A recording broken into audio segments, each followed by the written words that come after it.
Sa weather bulletin mula sa Pag-asa, makikita sa ating iWeather Center, patuloy na umiiral ang easterlies na nagdadala ng mainit at malinsangang panahon sa malaking bahagi ng bansa. Pero posible pa rin ang mga rain showers at thunderstorms sa hapon o sa gabi. Samantala, ganap ng bagyo ang binabatayang LPA sa labas ng PAR, pero wala pa itong direktang epekto sa anumang bahagi ng bansa.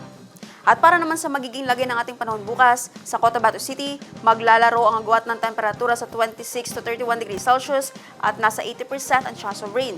Sa Maguindanao, papalo ang agwat ng temperatura sa 24 to 33 degrees Celsius at nasa 60% ang chance ng pagulan.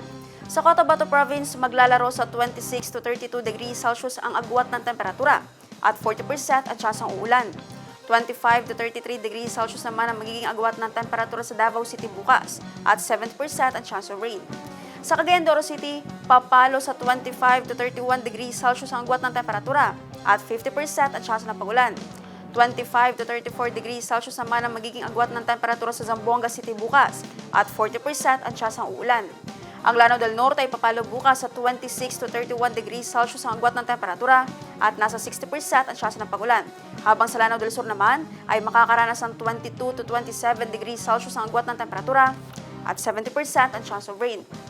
Ang araw ay sumikat kaninang 5:28 ng umaga at lumubog ng 6:27 ng gabi.